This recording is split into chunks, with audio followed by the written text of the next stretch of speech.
दुनिया में क्या चल रही है? बलवा हो रहा है। कौन सा देश किससे युद्ध कर रहा है? कौन किसको धोखा दे रहा है? हिंदू, मुस्लिम, सिख, ईसाई, किस प्रकार से लोग आगे चल रहे हैं? कैसी राजनीति चल रही है? हम क्यों सफल नहीं होते? हम क्यों भटक जाते हैं? कैसे मनचाही सफलता प्राप्त कर सकते हैं? हम अनजाने में कितने जगह फंस गए हैं। जय हिंद साथियों, मैं आपका साथी रघुवंश। मित्रों, हमको ये समझना पड़ेगा कि कौन सी छोटी छोटी बात का सुधार कर लें जिससे जीवन में सफलता प्राप्त हो जाएगी, और छोटी छोटी बात जो हम जानते हैं, देखते हैं, परंतु उसको समझ नहीं पाते कि हमारी इस गलती के कारण हमारे जीवन में जो सफलता मिलना चाहिए था वो मिला नहीं। उसका कारण यही है कि एक मूल मंत्र को समझ लें। जितने भी विनर्स होते हैं, winners have not discrete energy, winners have centralised energy. इसका अर्थ स्पष्ट है, अपनी ऊर्जा को एक जगह केंद्रित करो। हमें चिंता है कि बगल वाले के घर में क्या हो रहा है, हमें चिंता है कि बगल वाले के घर में आया कौन, मोहल्ले में क्या हो रहा है, जबकि हुआ कुछ नहीं और न ही हमारे प्रभाव का कोई असर पड़ सकता है। हम कुछ कर भी नहीं सकते, परंतु छोटे छोटे समय को कितने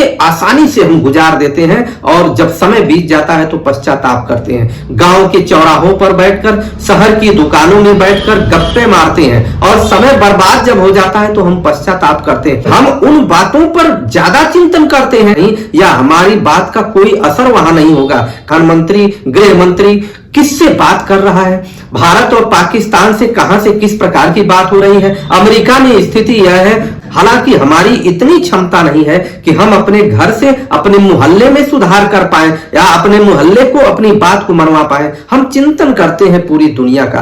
आपको ये नहीं कभी चिंतन होता कि ईश्वर ने हमें केवल और केवल एक निश्चित कार्य के लिए भेजा है, हम उस कार्य के प्रति एकाग्रचित हों, तब जाकर के सफलता मिलेगी, अन्यथा सफलता नहीं मिलने वाली। ब्रूस ली एक महान फाइटर हुआ करते थे, जिन्होंने स्पष्ट रूप से इस बात को कहा कि मुझे ऐसे किसी भी बड़े योद्धा से डर नहीं लगता जो खूब प्रैक्टिस किया हो, प्रयास किया हो, परंतु उस योद्धा से ज्यादा डर लगता है जिसने एक पंच का ही हजारों लाखों बार प्रयोग किया हो, प्रयास किया हो। अर्थात वह पंच इतना ताकतवर होगा कि जिसके सामने कोई भी धराशायी हो जाएगा। इसका अर्थ क्या है? इसका अर्थ यही है कि हम किसी भी एक लक्ष्य को निर्धारित करके इतना प्रयास करें कि वही लक्ष्य सूर्य का काम करे और वहीं से सूर्य प्रकाश देना प्रारंभ करेगा और पूरी दुनिया को प्रकाशित करेगा। इसी को आध्यात्मिक श्लोक श्रीमद् भगवत गीता में कहा गया है। 18वां अध्याय का 66वां नंबर श्लोक है। भगवान श्री कृष्ण अर्जुन से कहते हैं, सर्वधर्मान परित्यज्य मामेकम शरणं व्रज अहम त्वा सर्व पापेभ्यो मोक्षयिष्यामि मा शुचः।